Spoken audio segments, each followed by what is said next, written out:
여러분 정말 반갑습니다. 감사합니다. 네.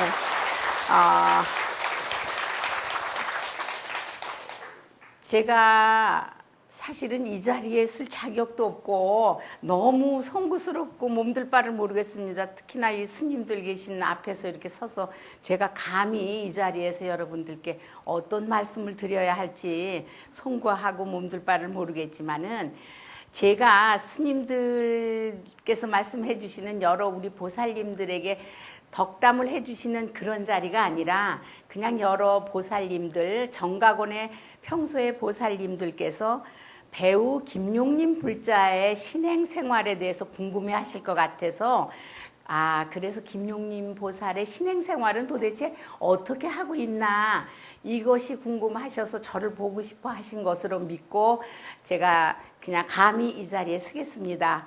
여러분들 그렇죠? 사실이죠? 네, 감사합니다. 여러분들 스님께서 너무나 매주 좋은 말씀 많이 해주시고 그래서 이 정각원 보살님들은 어느 사찰에 계신 보살님들보다도 더 훌륭하시고 좋은 말씀 많이 듣고 계시고 정말 좋은 법회를 맞이하시리라고 믿고는 있지만은 또 제가 여기 와서 보고 잠깐이라도 느낀 것이 정말 여기는 어떤 산속에 있는 법당 같은 그런 마음가짐이 생기더라고요. 그래서 여러 보살님들은 더 복이 많으신 것 같습니다.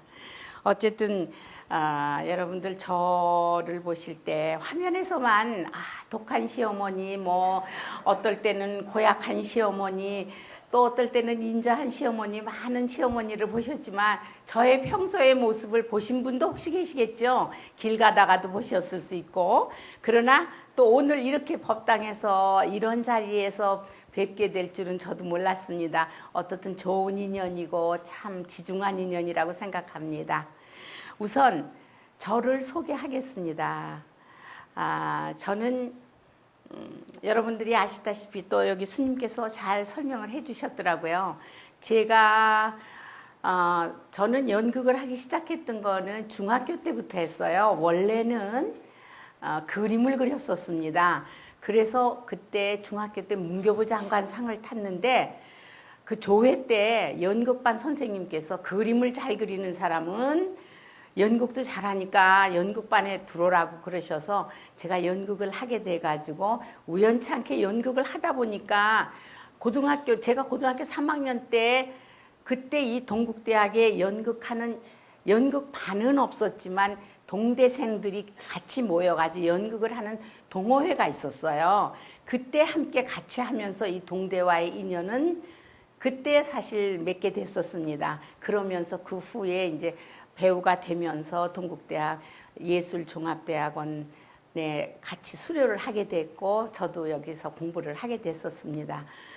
그래서 저는 여러분들께서 아시다시피 연극도 했고 성우로 들어와가지고 제가 방송국에 입사한 것은 1960년이었어요.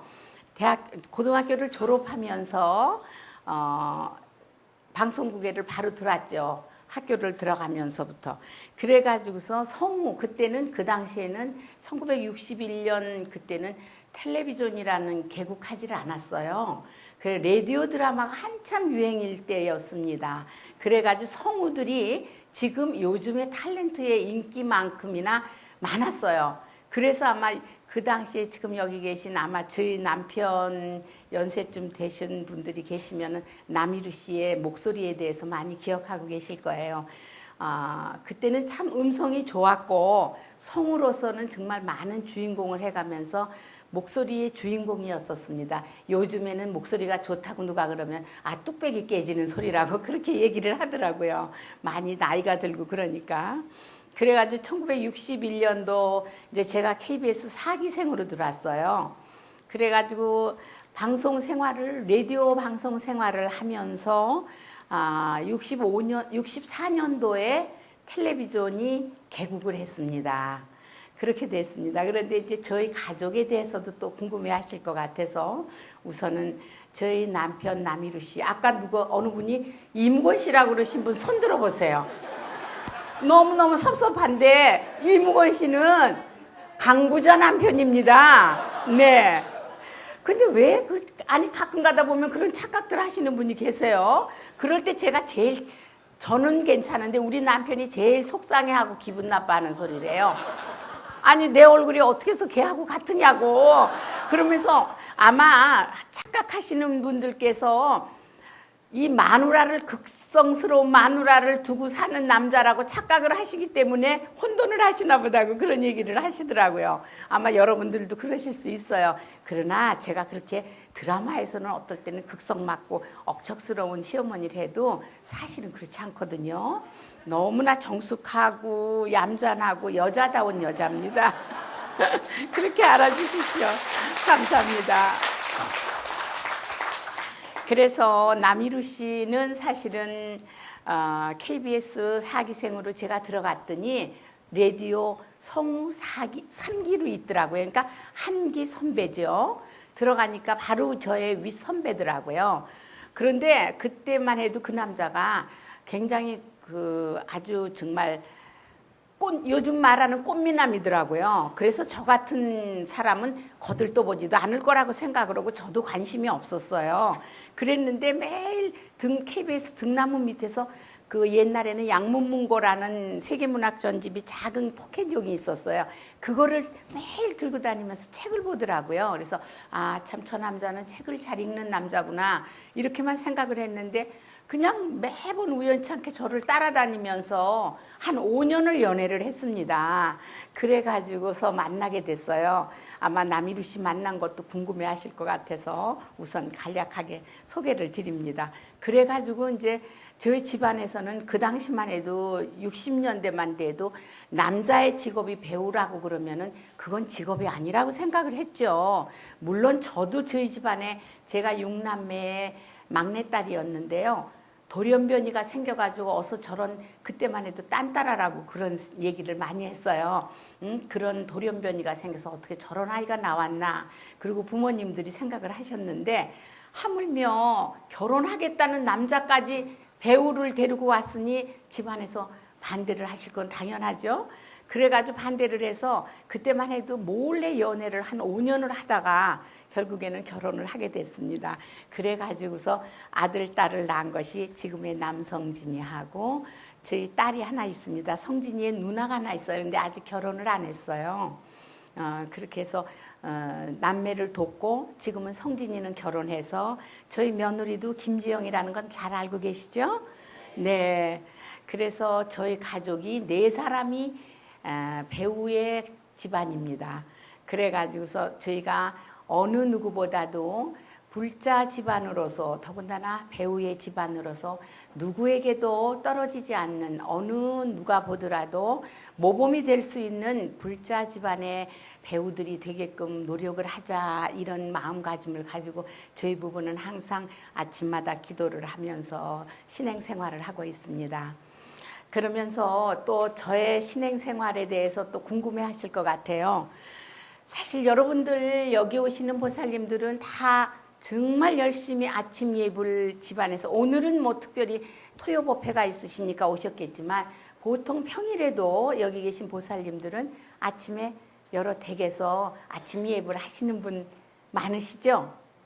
네, 다 하시리라고 믿습니다.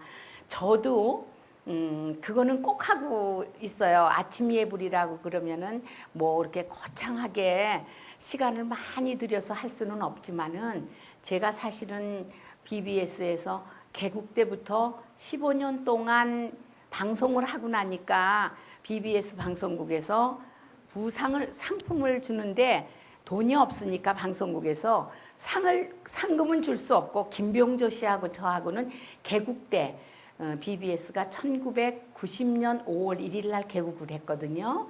그때 개국서부터 15년 동안 열심히 신행 365일이라는 프로그램을 제가 지금까지 맡고 있습니다. 지금은 20년이 됐어요. 네. 그런데 15년 되던 해 감사합니다. 감사합니다. 사실은 그렇게 오랜 시간 동안 제가 부처님의 말씀을 여러분들에게 전달할 수 있다라는 거, 그 인연만으로도 저는 정말 부처님의 가피를 너무 많이 받고 있구나 그런 생각을 가지고 삽니다.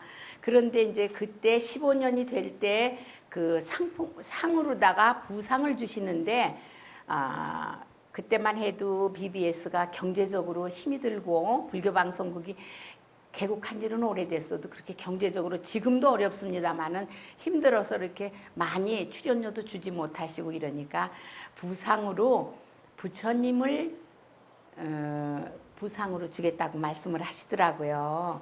그때 박찬수 씨라고 아시죠? 부처님만 조성하시는 모가 박찬수 선생님이 부처님을 만드셔서 정말 아름다운 관세음 보살님을 저에게 상품으로다가 정말 상으로 내리셨어요.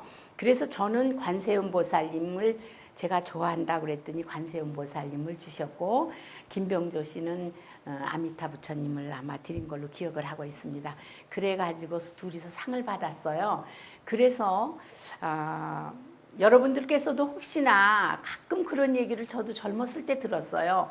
아무리 불자라도 집안에 부처님을 모시는 것은 힘든 것이다. 그러지 말아라. 그냥 기도는 하더라도 부처님을 모시고 기도는 하지 말라. 이런 얘기를 가끔 들으신 분 계실 거예요. 저도 그렇게 알고 있었는데 제가 그거를 완전히 파괴했습니다. 그렇지 않다라는 거를 여러 친구들한테도 얘기를 했고 여러 보살님들은 요즘에 와서는 그렇지 않을 거예요. 보살님들 혹시 집안에 부처님 모시고 기도하시는 분 계시면 손 들어보세요. 네, 그래도 생각보다 많지 않으시네요. 그렇게 생각을 왜 하실까요? 저는요, 기도할 때 우리가 뭐 기독교인들도 십자가 놓고 기도하잖아요. 우리도 기도할 때 담벼락 보고 기도하는 것보다는 부처님 앞에서 기도하면 훨씬 더 기도가 잘 되죠. 그리고 부처님 사진이라도 놓고 기도하지 않습니까? 그러느니 정말 관광 저만시까지 해서 모시기는 힘들지만은 부처님 관광지에 가도 그렇고 부처님이 참 많은 기념품이 많아요. 작은 부처님이라도 이렇게 기도방에다가 모셔놓고 기도를 하게 되면 훨씬 더 엄숙하고 경건한 마음이 생기더라고요. 그런데 이제 마침 제가 그렇게 부상을 받았기 때문에 저는 그 부처님을 저만시까지 했습니다. 저만을 해가지고 집에 모시고 제가 아침 예불이며 수시로 예불을 드리죠. 그래서 저는 여러분들께 이 자리를 빌어서 말씀드리고 싶은 것이 우리도 부처님을 모시고 기도하는 그런 불자들이 됐으면 좋겠다라는 말씀을 드리고 싶습니다. 죄송합니다.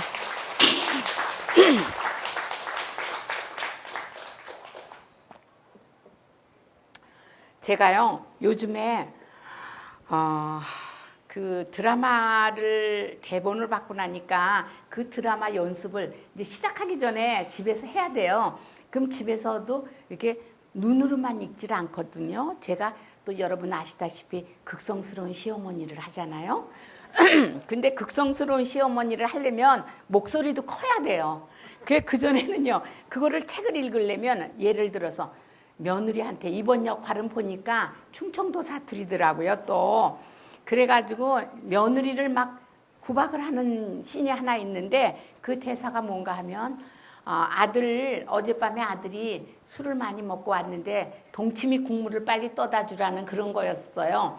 그러니까 김칫국을 뜨러간 며느리가 안 오니까 나와가지고 제가 네 여기서 뭐하노? 이런 경상도 말 또 충청말 김치떡을 여다 묻은겨? 여서 김치국물을 푸는겨? 이렇게 야단을 치는 거예요. 그러니까 그 소리를 내려니까 이렇게 목소리를 크게 연습을 해야 돼요. 어느 날은 옛날에 시어머니하고 같이 살 때인데 제가 싸우는 역할을 막 했더니 시어머니가 놀래가지고 저희 방을 막 오시더라고요. 그렇듯이 제가 연습할 때도 막 큰 소리를 내기 때문에 목소리가 이렇게 가끔은 가래가 끼고 이럴 때가 있습니다. 여러분들 아름다운 목소리가 아니더라도 양해해 주시기 바랍니다. 네.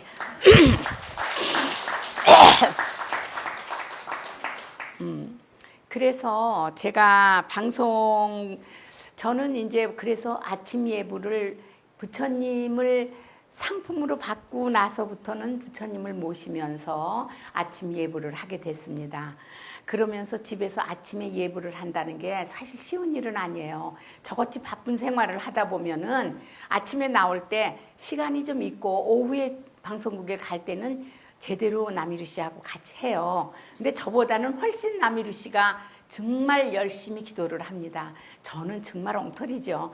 바쁘다 보니까 남희루 씨가 기도하는 동안에 저는 아침 준비도 해야 되고 또 주부니까 주부의 일을 또 잊어서는 안 되잖아요. 부처님께서도 네 가정을 완벽하게 네가 하면서 너의 도리를 하면서 기도를 하고 포교도 하고 하라고 그런 말씀도 계시듯이 내 가정을 지키고 그 다음에 정말 기도도 해야 될 거라고 생각을 하기 때문에 남편은 기도하는 동안에 저는 식탁도 차려야 되고 아침상도 준비해야 되고 이러기 때문에 들며 날며 그냥 합장하면서도 할 때가 있고 또 방송국에 나가야 될 때는 부처님 죄송합니다. 제가 지금 녹음 시간이 돼가지고요. 바쁘니까 죄송합니다. 용서하십시오. 그리고 3배만 하고 나올 때도 있고 반배만 하고 나올 때도 있고 합장만 하고 나올 때도 있고 정말 그때그때 그러나 부처님께서는 다 이해하시고 용서하시리라고 다 믿거든요.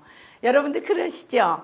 네, 그렇기 때문에 저는 아침 예불은 그래도 하루를 시작하는 거기 때문에 꼭 하게 됩니다.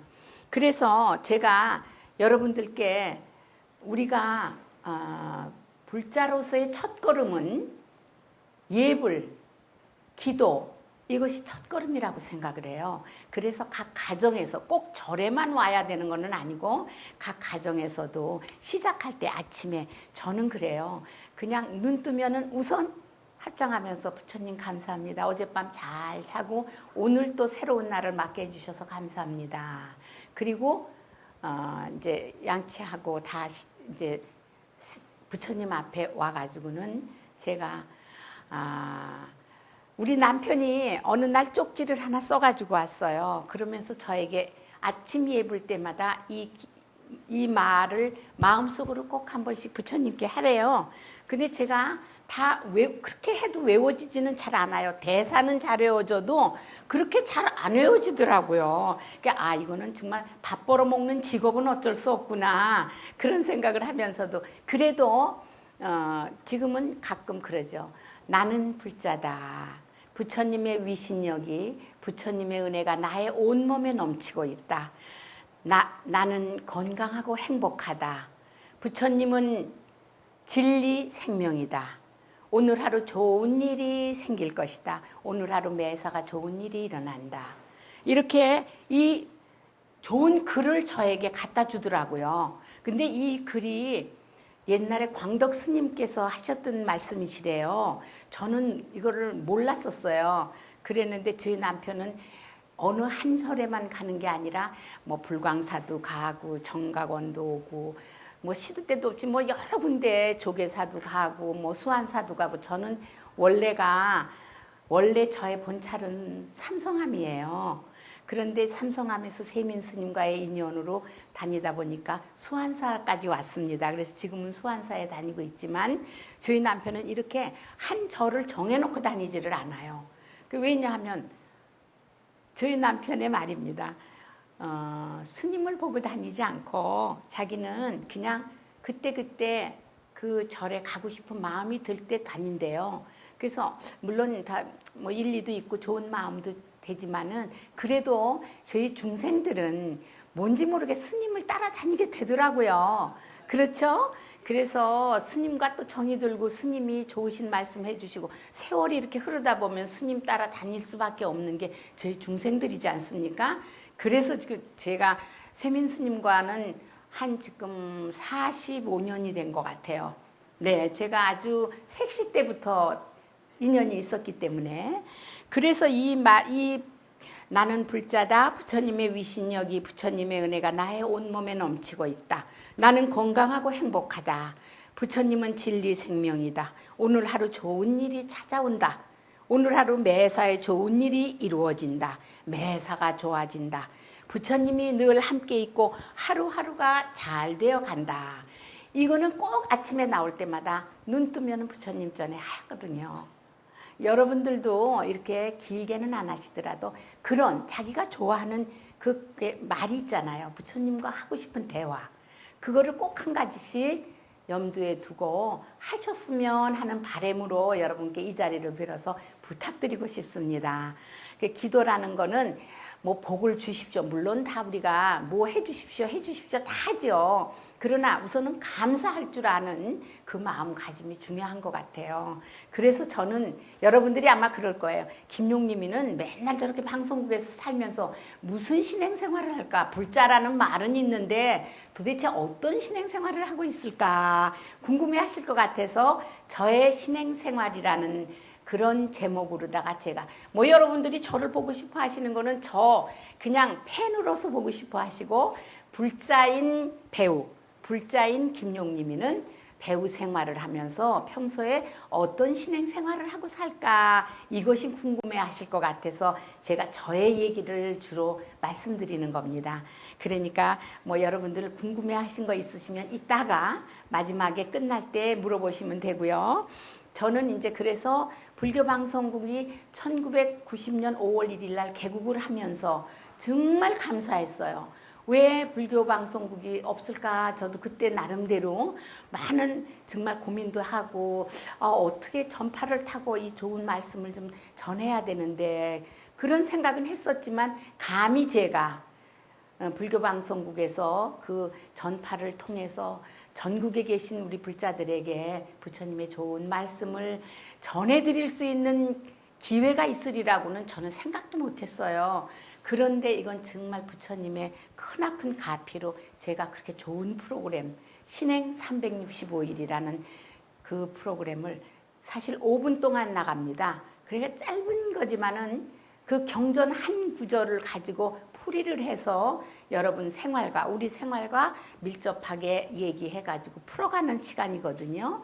그래서 그때부터 지금까지 하면서 저는 정말 저의 공부하는 시간이라고 생각하기 때문에 부끄러움 없이 제가 하고 있어요. 제가 뭐 어떨 때 보면은 보살님들이 정말 그것도 노보살님들께서 저보다도 훨씬 어르신들께서 저를 만나면 마치 제가 스님이나 된 양, 제가 부처님인 것처럼 그냥 합장을 하시고 아이고 김용림 보살님 감사합니다. 신행 365일 잘 듣고 있습니다.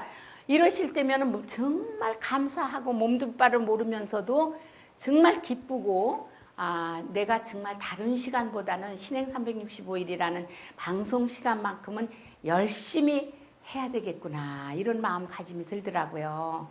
정말 여러분들 그 시간을 들으신 분도 계시고 또 못 듣고 계신 분도 계시겠지만 이제부터 좀 들으세요. 제가 책을 벌써 2판까지 냈어요. 그게 물론 제가 개인으로 낸 게 아니고 불교진흥원에서 낸 겁니다. 그래가지고 제가 사인도 거기 많이 해가지고 보내드리고 이렇게 하니까 그 책도 심심하실 때 읽으시면은 하루하루 일기처럼 써가는 신행 생활이기 때문에 너무 좋은 책이라고 생각돼요.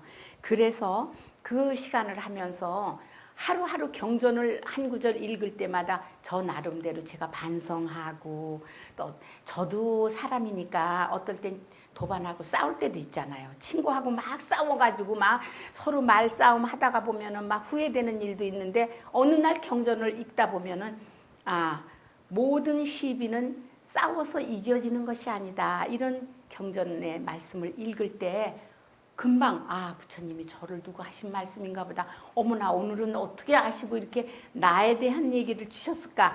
이런 생각을 하면서 또 하루 반성하고 그날은 가가지고 그 친구한테 전화를 하고 내가 미안하다. 우리 다시 만나자.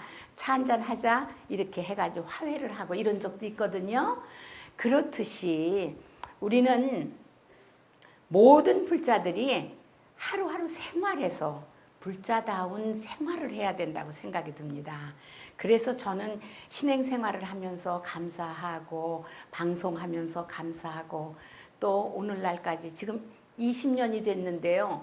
2005년도에 잠깐 BBS에 경제적으로 조금 재정난이 있어가지고 스님께서 잠깐 한 2년 반 동안을 그 프로그램을 하셨어요. 그래서 잠깐 쉬었습니다, 제가. 그리고 다시 또 3년 동안 지금 하고 있어서 모두 합해서 20년이 됐어요. 그러니까 사실 한 프로그램을 가지고 20년을 한다는 건 쉬운 일은 아니거든요.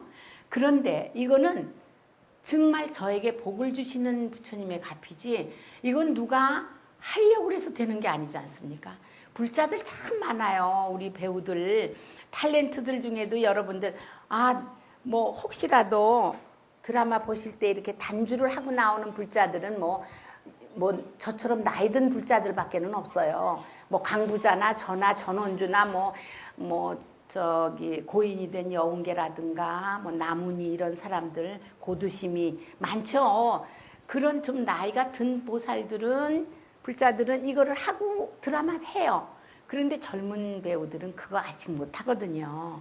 그렇기 때문에 여러분들이 젊은 보살들은 왜 없나, 젊은 불자들은 없나 이렇게 생각하실지 몰라도 참 많습니다. 여러분들 생명나눔 실천회 장동근 씨가 1억을 기증했다는 그 뉴스도 들으셨죠? 네, 그렇듯이 정말 젊고 인기 있는 우리 연예인들 많습니다. 그런데 우리 불자들은 점잖아서 그렇다고 저는 생각을 하지만은 점잖은 걸 떠나서 기독교인들은 누가 한 사람 뭐 조금 세 사람이 왔으면 막 난리 납니다. 근데 우리 불자들은 저는 불자예요. 우리 절에 가요. 부처님의 말씀이 이렇게 좋습니다. 이 얘기 하시는 분 한 사람도 없어요. 왜 못하냐 이거죠. 부끄러워서 못하는 게 아니고 점잖아서 못하신다고 저는 생각은 하지만 점잖은 거를 이제는 뛰어넘으셔서 이제는 그렇게 자신 있게 말씀을 하셔야 돼요. 그래서 저도 우리 후배들 예쁜애 어떤 아이가 커피를 들고 가면서 이 단주를 했더라고요. 들어온 지 얼마 안 되는 예쁜 아가씨예요.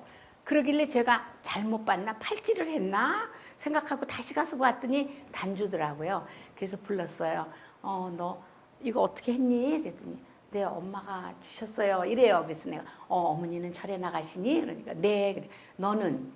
저는 가끔이요. 그래서 그래. 너무 예쁘다. 너 정말 착하고 예쁘다. 나 불자라는 거 알지? 그러니까 네. 그래. 그러면은 제가요. 저 이거 많이 차고 다니거든요. 이렇게 차고 다니는 건 물론 모양도 있지만은 요즘에는 단주가 이렇게 스님들께서 하시는 단주만 있는 게 아니에요. 패셔너블하게 요즘엔 패션 팔찌같이 돼 있어요. 그러면 많이 하고 다니다가 후배가 불자라 그러면 저 이거 하나 뺏어 주거든요. 이렇게 누가 어머 그거 이뻐요 선생님 그러면 그래? 그럼 이거 껴. 이렇게 줘요. 이것이 포교지 다른 게 포교가 아니라고 생각합니다. 네.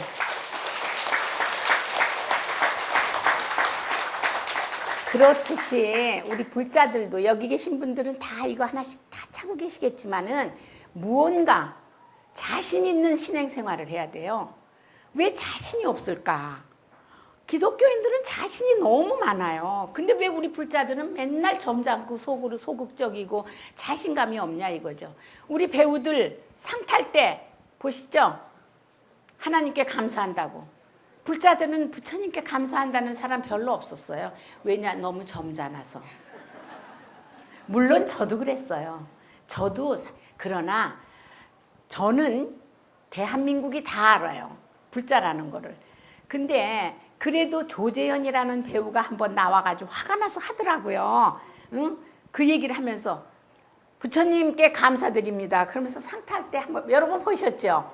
네.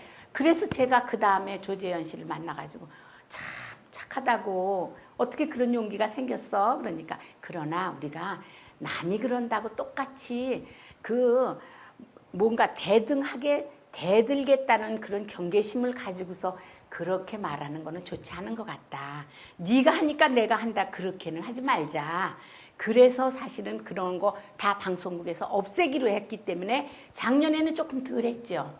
네, 차츰차츰 그거를 종교적인 그 발언은 안 하기로 했어요. 방송국에서. 그러나 보통 때는 우리 불자들도 용감하고 자신감이 있는 불자들이 됐으면 하는 바람입니다. 그리고 여기 오니까는 여기 정말 기분 좋은 게 있어요. 처사님들이 너무 많으세요.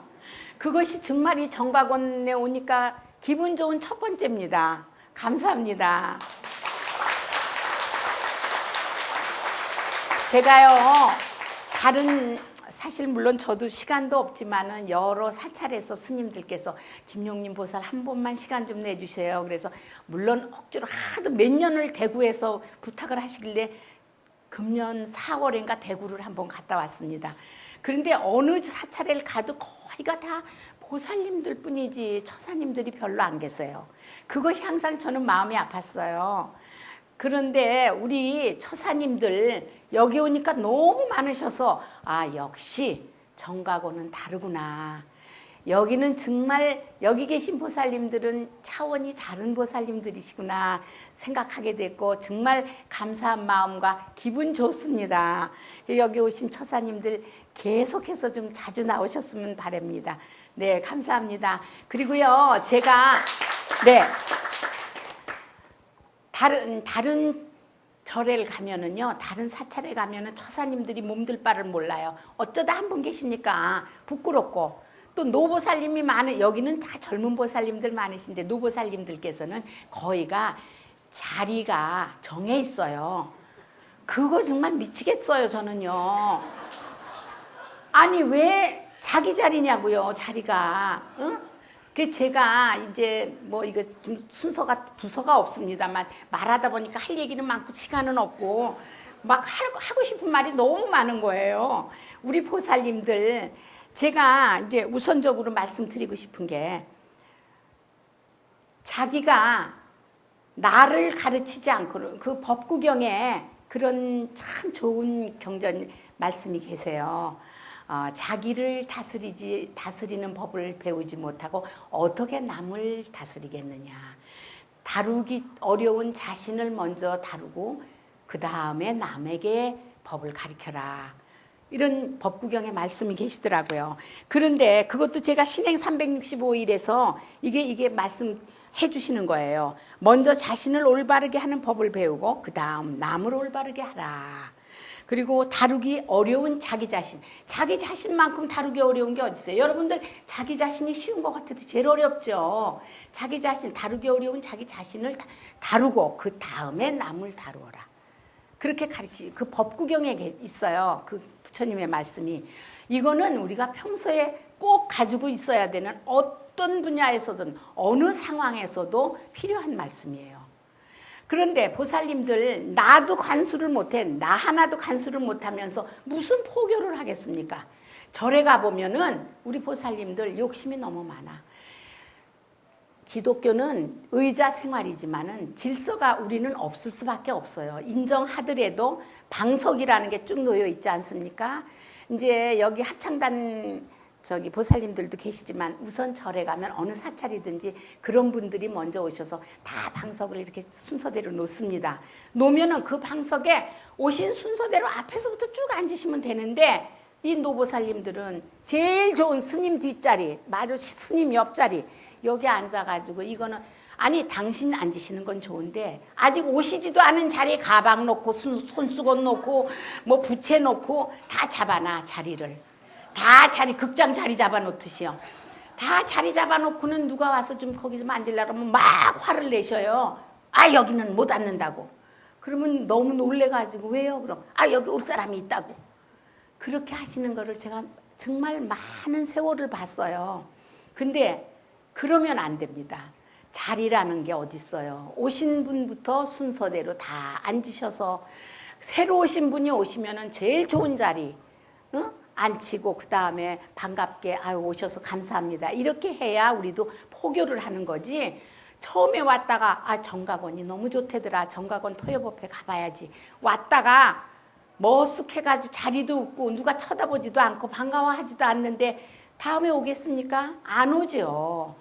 그렇듯이 어느 사찰 가보면은 그냥 노보살들과 여러 보살님들은 좋은 자리에 다 앉아가지고, 처사님이 어쩌다 한두 분 오시면은 앉으실 데가 없어서 한참 눈치 보다가 저 구석에 가서 뒤에 앉으셨다가는 끝나기도 전에 쑥스러워서 가셔요. 그러면 안 된다 이거죠. 처사님들 자리는 저 같으면은 이렇게 처사님들이 많이, 여기 정말 많이 모여 앉으셨네요. 이렇듯이 처사님들께 많은 대접을 해서 오시기 힘드셨는데 오셨습니다 하고, 이런 자리가 우리 법당에서부터 시작이 돼야 돼요. 그거 하나 불자들 고쳐야 될 겁니다. 여기 계신 정각원 보살님들은 안 그러시니까는 안심하지만 혹시라도 밖에 나가셔서 도반이 계시면 다른 사찰에 가실 때 그렇게 하라고 좀 전하세요. 우리가 입으로 전하는 것이 가장 중요합니다. 우리 텔레비전에 저도 배우지만 광고하죠. 광고보다 더 무서운 게 입 광고예요. 이걸로 한마디 하시면은 우리가 정말 사찰의 질서가 저절로 생길 겁니다. 그리고 또 하나, 우리 보살님들 법당에 들어올 때 막 자기 신발만 좋은 자리에 올려놔요. 여기는 신발장이 어떻게 됐는지 저 못 보고 왔습니다만은 보통 사찰 가면 다 이렇게 칸칸이 있죠. 그리고 이제 그게 모자라면 이제 바닥에 이제 순서대로 이렇게 놓는데 자기 신발만 중요해서 좋은 자리에 놓고 남의 신발은 막 밟아요. 그냥 막 밟고 발로 다 쑥 밀어버리고 그런 거. 그게 욕심이지 다른 겁니까? 남의 거를 소중히 여겨야 내 것도 소중해지는 거죠. 그런 질서. 그리고 어느 보살님이 뒤에서 내가 신발 벗으려고 그러는데 앞에 계신 보살님이 남의 신발을 질서 있게 이렇게 순서대로 놓으시는 걸 한번 제가 봤어요. 그 보살님을 지금까지 잊지 못해요, 제가. 그렇게 누우면은 그 얼굴이 떠오르고 그러더라고요. 그렇듯이 우리 모든 보살님들이 그런 거를 해야 된다. 그게 선행이지 다른 게 선행이 아니죠. 여러분들 무슨 뭐 지나가는 거린에게 보시한다고 돈 10,000원 주시고 돈 1,000원 주고 돈 100원 주고 이런 것이 중요한 게 아니라고 생각합니다. 우리 절집에 올 때 우리 자신이 질서를 지키는 거, 이게 보살들이 해야 될 첫 번째 우리 보시예요. 그거. 그 다음에 새 사람이 옵니다. 새 사람이 오면은 이 사람 옆자리에 와서 앉아요. 그러면 이렇게 힐끗 봐요. 힐끗 보고는 이 사람은 어디서 온 사람이야? 그리고 못 보던 사람이네. 그리고 그냥 못 본 척해요. 이러면 안 된다 이거죠. 물론 저는 아까 스님께서 말씀하셨듯이 제가 중고등학교는 배화를 나왔습니다. 기독교 학교예요. 미션 스쿨을 나와가지고 저도 그 사춘기 때는 왜 그 호기심 때문에 주일학교를 가서 선생 노릇하면 남녀가 연애를 하게 돼요. 그렇기 때문에 저도 주일학교를 나가봤거든요. 그런데 그렇듯이 우리 기독교는 교회 가면은 막 한 사람이 오면 난리 납니다. 일으켜 세우고 박수 치고 다음에 안 올 수가 없게 해요. 그렇게는 못하더라도 사실은 그렇게 우리들이 해야 됩니다. 물론 스님들께서는 그렇게 어느 보살이 새로 왔습니다. 신도회에서 그렇게 회장님이 말씀하시면 인사 소개를 하시고 박수 쳐주시고 어느 절에 가니까는 꽃도 한 송이 주시더라고요. 그런 사찰도 있지만은 우리 보살들이 스님이 하시기 전에 우리 여기도 신도회가 있지 않습니까? 그런 신도회에서 해야 된다 이거죠. 그런 풍토를 우리가 만들어 가야 돼요. 그러면 그 사람이 못 본 듯이 이렇게 보다가 힐끗 보다가 자리 밀어. 그럼 그 사람이 머쓱해서 물론 법회는 끝나고 갑니다. 공양간에 가죠? 공양간에 가면 난리 납니다. 무슨 요즘에 밥 못 먹는 사람 어디 있어요? 배고픈 사람 없어요. 그냥 밥을 먼저 조금 늦게 먹으면 어때요? 새로운 사람부터 앞에 세워서 드시라고. 새로운 사람은 서 있다가 어떻게 대충 먹고 그냥 가고 그 다음에 안 와요. 그렇게 되지는 않아야 돼요. 우리 먹는 거 떡 돌려주죠. 이제 우리 법회 끝나면은 이제 그러니까 저희 스님도 꼭 하나씩 나눠줘요. 여기 앉은 자리에서. 정말 부끄럽습니다. 저는 이 떡 안 가져가면 어때요? 어떤 사람은 가다가 쉬어가지고 버리는 사람도 있더라고요. 그거 죄 받는 짓이에요. 이거 없는 사람, 필요한 사람 하나 더 가져가세요. 필요하신 분 가져가. 여기 하나 받았어. 분명히 앞에 앉은 보살님이 하나 받았어. 내가 보니까. 근데도 조금 있다가 또 떡 들고 어느 보살이 논아주러 가니까 여기요 여기 안 받았어요. 2개, 3개 달라고 그러시. 물론 드려요. 남으면 다 드리고 가져가시라고 하는데 그런 건 이제 그런 모습은 이 정각원 보살님들은 해당이 안 되실 텐데 제가 이거는 높아심에서 하는 말입니다. 여기 보살님들은 안 그러신다고 제가 물론 믿습니다. 제가 다니는 절도 그래요. 거의가 다 그렇습니다. 근데 이거는 우리 고쳐야 된다 이거죠. 조금 배고프면은 조금 있다가 남으면 먹고 다른 사람 먹고 갔을 때 천천히 먹고, 물론 바쁜 분은 먼저 가세요 하세요 이렇게 하지요.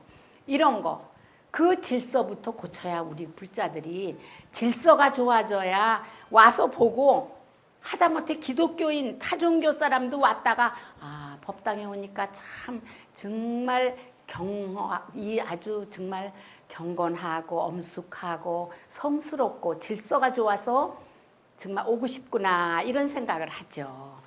여러분들 그 세 가지 제가 부탁드린 거는 우리 정각원 보살님들은 당연히 하고 계시지만 나가셔서 도반들께 꼭 한 사람 앞에 한 분씩 책임지고 하세요. 그거 제가 여러분께 김용림이가 부탁드리는 겁니다. 꼭 하세요. 네.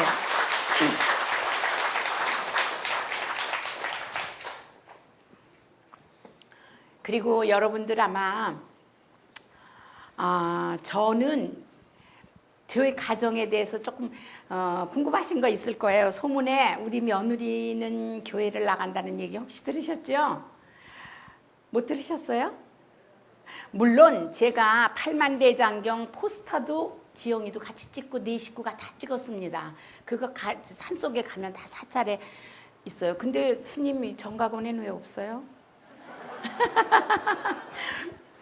팔만대장경 그 포스터가 저희 가족이 다 찍었어요. 그래서 어느 사찰이든지 가면 그게 붙어 있어요. 더군다나 요즘에 팔만대장경 홍보 대사를 하고 있고, 제가 또 팔만대장경이 많이 정말 세계문화유산으로다가 지정돼서 많이 정말 여러분들이 불자 아닌 분들도 많이 그 구입하시는 분 계세요. 그거는 각 가정에 디스플레이를 해놓는 걸로도 참 훌륭한 겁니다.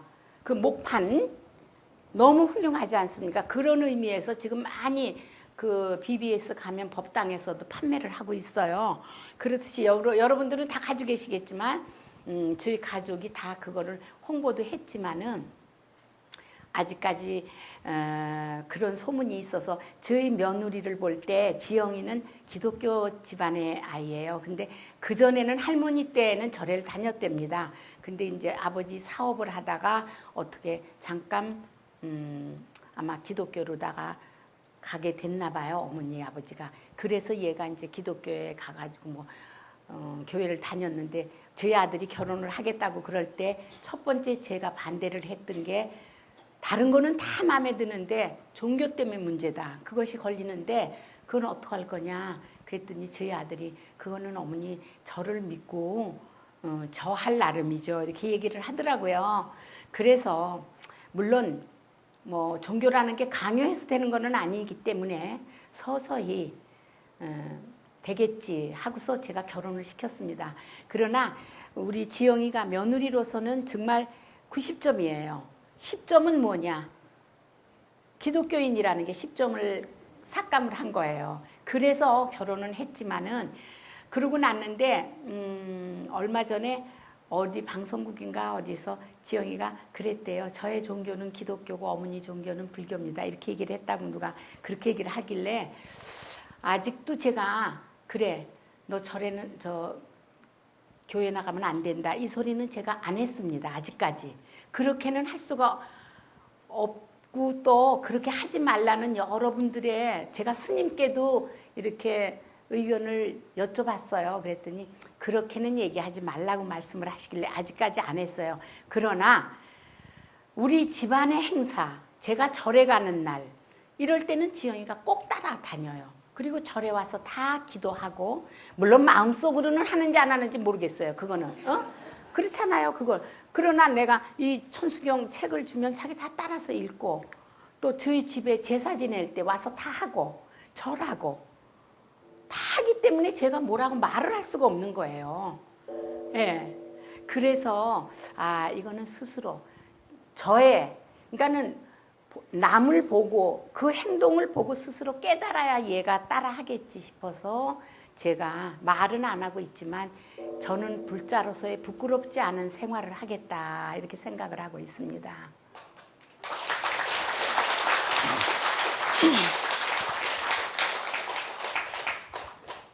스님 그만해야 돼요? 아니 많이도 하라고 그러시네. 아니요. 그래가지고 아니 여러분들께서 혹시라도 궁금해하신 게 있으실까봐 질문을 받아야 되잖아요. 예.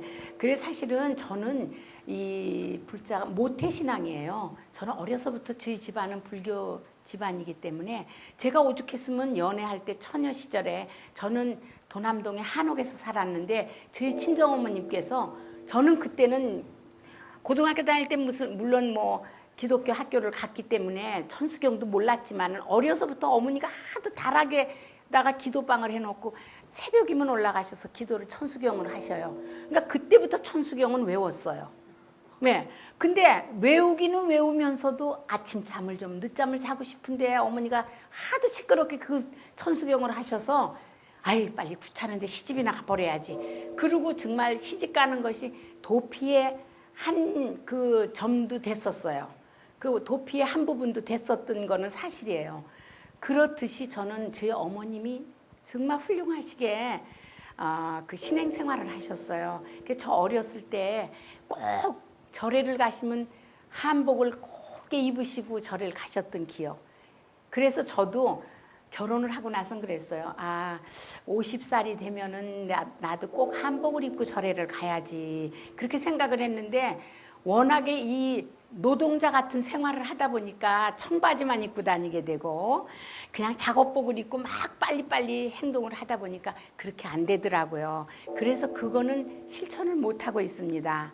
그러나 그 어머님 뱃속에서부터 제가 부처님과 함께 했던 그 인연 때문에 저는 정말 세세생생 정말 영원히 불자로서 부끄럽지 않은 생활을 하다가 이 세상을 마감해야지 그런 생각을 하고 있고요.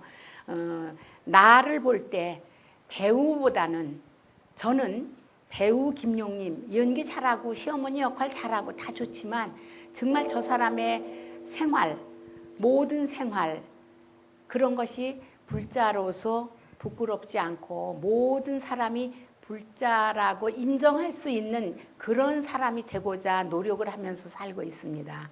저도 저희 자식들한테 저희 아들한테도 그런 얘기를 해요. 저희 아들이 동대를 나왔는데 학교 다닐 때는 이 정각원에서 그 기도 시간이 있었나 봐요. 그때는 저보다도 더 기도를 잘했어요. 그러더니 장가 가고 나니까 마누라 때문에 그런지 눈치가 보여서 그런지 밥 먹을 때 기도를 안 하더라고요. 그래서 너 왜 기도를 안 하냐고 이제 그 한마디를 했더니 뭐 마음속으로 해요 이렇게 얘기를 하면서 이렇게 합장은 안 하더라고요. 그것도 뭐라고 안 했습니다. 그러나 남희루 씨하고 저는 걔네들이 보든 안 보든 그냥 식탁에서도 항상 합장을 하면서 감사합니다. 부처님 감사합니다. 물론 뭐 어려운 기도는 못합니다. 그냥 간단하게 바쁘니까 이 음식을 주신 여러분께 감사합니다. 건강하고 제가 보살도를 닦기 위해서 먹습니다. 감사합니다. 그냥 간단하게 이렇게 기도는 해버릇하고 있거든요. 그러니까 여러분들도 꼭 그런 기도는 하시기 바라고요. 불자로서 부끄럽지 않은 생활을 하도록 여러분 앞에서 다시 약속드리겠습니다. 네, 감사합니다.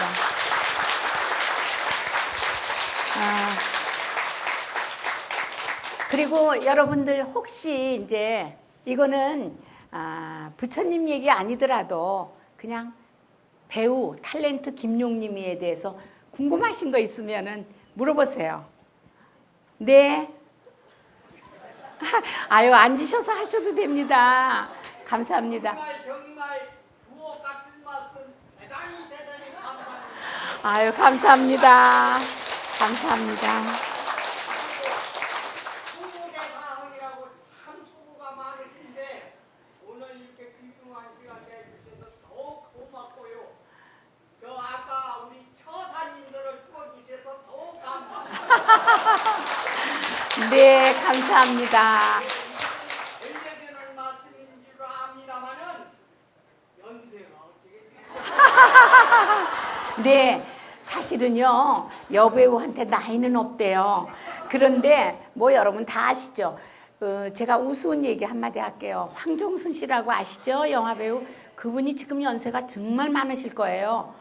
거의 80 넘고 90 거의 되셨을 거요. 그런데 얼마 전에 얘기를 들었는데 택시를 타셨대요. 근데 그분이 제가 20살 때 팔도강산이라는 거를 그 할머니로 하고 저도 황혜씨 부인으로 다 나왔었어요.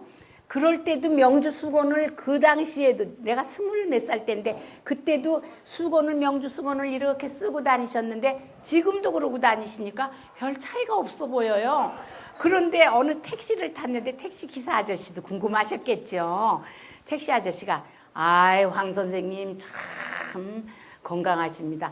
아 제가 젊어서도 뵀는데 여전하신 것 같습니다. 연세가 실례지만 어떻게 되십니까? 그랬대요. 그랬더니 여배우한테 나이 묻는 거 아니에요? 그렇게 화를 내셨다. 그분 말씀하시는 투가 그래요. 막 그렇게 묻는 거 아니에요?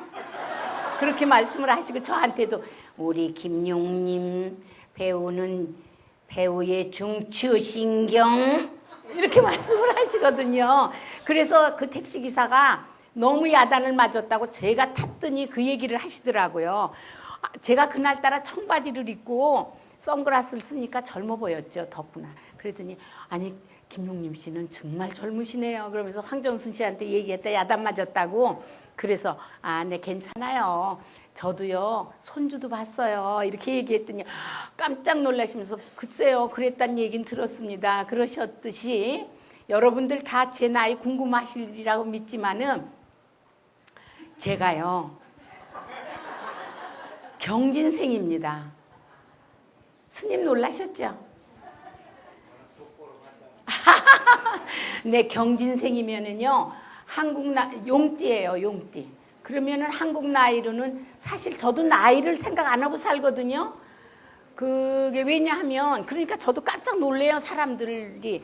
그리고 제가 오늘은 여기 여러 보살님들 뵙고 더군다나 스님들 계시고 특히나 다른 사찰 같았으면 제가 다른 티셔츠나 아마 간단하게 뭐 와이셔츠나 이렇게 걷어 입고 왔을 거예요. 근데 오늘은 정각원에 온 데니까 정장을 딱 하고 와야 될 것 같더라고요. 그래서 좀 더운데도 정장을 하고 왔습니다만은 제가 막 청바지에 티셔츠 입으면 정말 젊어 보이기는 해요.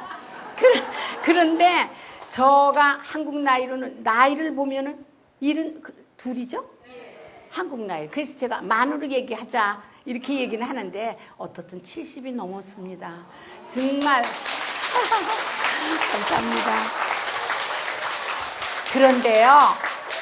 그런데요 여러 보살님들 제가요 30살서부터 머리 흰칠을 했어요.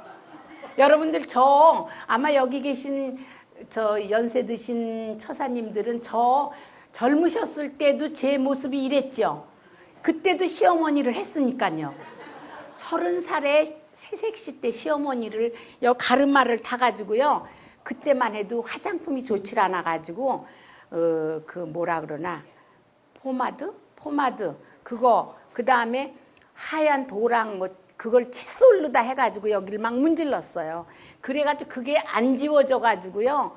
하여튼 이 머리를 감으려면 머리가 한 주먹씩 빠지고 그랬었어요.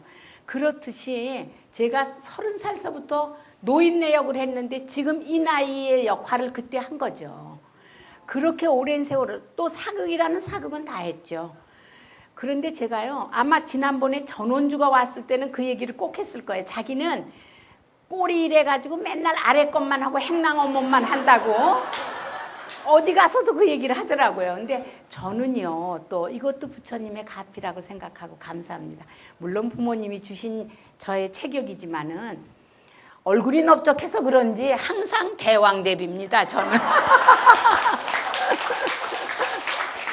네, 항상 대왕대비고 또 대감마님 노릇말하고 보료 위에서 떠나지를 않아요. 저는 항상 보료 위에 앉는 역할만 했지 좀 행랑어멈 좀 해보고 싶은데 아래 것을 주질 않아요. 근데 그것도 참 그래요. 그거 무서운 얘기를 이렇게 묻지만은 모든 그 평소의 행동도 몸가짐 또 그 배우의 풍김 이런 것이 참 중요한 것 같아요. 그래서 작가가 그러니까 김수현 씨 작품을 제가 많이 하지 않습니까? 그러니까 저는 어떤 사람은 아이 그 독한 시어머니 좀 그만하시오 이러는 분도 계시지만 저는 독한 시어머니를 해도 예의에 어긋나고 그 도리에 어긋나는 엄마는 해본 적이 없어요. 독하고 강하고 현실적이고 아주 굉장히 그 솔선하면서 자식을 이끌어가는 과부 역할을 해도 자식에게 엄격하게 교육을 시키는 엄마였지 정말 그 도리에 어긋나고 방탕하고 못된 시어머니는 한 번도 해본 적이 없어요. 그거는 정말 제가 부처님께 맹세하고 감사드리는 그런 정말 부분이에요. 여러분들 그렇게 생각하시죠? 네. 그렇습니다. 처사님 건강하시고요. 네, 오래오래 이 정각원에서 뵀으면 합니다. 네, 감사합니다. 연세를 물어본 것에 대해서 참여합니다. 아닙니다. 아니요. 왜냐하면은요, 나이라는 거는요, 저희가, 그리고 나이는 다 가만히 있으면 먹게 돼 있어요. 아, 누가 뭐 먹겠다고 그래서 먹습니까? 그냥 가만히 있으면 그냥 세월이 가는 거니까. 그리고 내 마음속에, 그리고 요즘에 유행하는 말, 나이는 숫자에 불과하다. 그렇죠. 자기가 마음이 젊으면은 나이 상관이 없어요. 저도요, 우리는 나이를 따질 새가 없어요. 30살서부터 할머니를 했기 때문에 맨날 할머니 같고, 저는 매일 시어머니 같고, 그렇죠. 뭐 한 번도 내가 왜 이렇게 늙었지? 언제 벌써 이렇게 됐네. 어떡하지? 이래 본 적이 없어요. 그럴 새도 없고 역할을 맡다 보면 대사회기 바빠가지고 그 역할에 충실하지 내가 벌써 늙었네 이런 생각 없습니다. 감사합니다. 또 뭐 물어보실 건요? 네.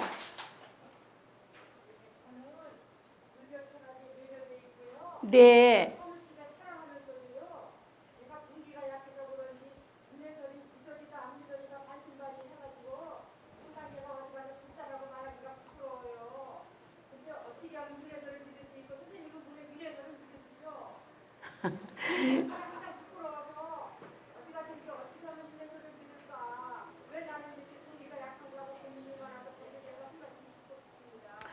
아까도 네. 이거는 스님께서 말씀 보통 때 다 해주시는 얘기라고 생각하는데 죄송합니다. 제가 감히 저의 경우만 말씀드리겠습니다. 아까도 제가 말씀드렸죠. 보살님, 왜 우리 절에 다니는 보살들은 그렇게 겸손하냐? 겸손하지 말아야 돼. 뻔뻔한 데가 있어야 돼요. 왜? 내가 절에 다니면 저는 절에 다니는 불자예요. 자신감을 가지시라고요. 그리고 그거는 이렇게 양심이라고 말하기도 아니고 뭐냐 하면은 나는 내가 하루에 한 가지만 선행을 해도 마음이 기분이 좋잖아요. 그렇듯이 보살님 내가 오늘이요. 오늘 하루만 놓고 얘기하죠. 오늘 보살님 김용림이가 온다고 그래서 오셨든 아니면 여기 정각원의 보살님 여기에 우리 불자 회원이셔서 오셨든 어떻든 이 법당 안에 들어오셨잖아요. 그러면 이 좋은 일을 오늘은 하신 거 아니에요. 예? 그러니까 부처님과의 인연이라는 거는 조금 안 돼서부터 생기는 건데 이렇게 훌륭하신 스님들과 훌륭하신 보살님들 이런 도반 또 저를 좋아하셨으면은 제가 이렇게 오늘 온다고 해서 오셨든 부처님의 말씀을 들으러 오셨든 어떻든 여기 부처님 앞에 오신 걸로 자신감을 가지시면 돼요. 그리고 나는 불자다. 아까 얘기했듯이 제가 이거 이따 드리고 갈게요. 이거 아침마다 하세요. 나는 불자다. 나는 불자다. 부처님의 위신력이 부처님의 은혜가 나의 온몸에 넘치고 있다. 이거를 아침마다 한번 해보세요. 그러면 자신감도 생기시고 그거 부끄러워하시지 마세요. 그리고 지금이라도 뭐 때문에 그런 자신감이 없으신지 무슨 걱정되는 일이 있으세요? 보통 때 무슨 걱정을 많이 하시나 봐요. 부처님만 생각하시면은 괜찮을 것 같아요. 그러니까 나는 불자다. 내가 오늘 부처님을 뵙고 오늘 좋은 일을 하나 했다. 그러니까 나는 불자기 때문에 이런 일을 했다. 이렇게 생각하시면 되잖아요. 네? 네, 감사합니다. 그리고 우리는 정말 자신감을 가져야 돼요. 여러분들 자신감이 있어야 모든 일을 하는 거예요. 망설이면 안 돼요. 아니, 그게 부처님, 스님, 그거는 경전에도 부처님 말씀이 있잖아요. 있죠? 예를 들어서 그 기독교에서 말하는 두드려라. 그러면 열릴 것이다. 무엇이든지 부딪히지 않으면은 해결이 안 되는 거예요. 그렇듯이.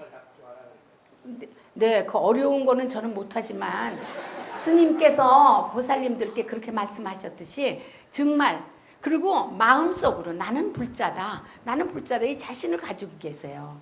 이거 보살님 꼭 드릴게요. 네.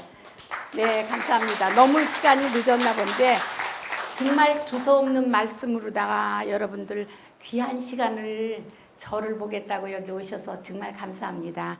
정말 제가 부끄럽지 않은 불자로서 앞으로 더 신행생활 열심히 할 것이며 여러 보살님들과 함께 저의 김용림이 이름을 부끄럽지 않은 불자가 되도록 노력하겠습니다. 감사합니다. 오늘의 인연 감사합니다. 스님 감사합니다.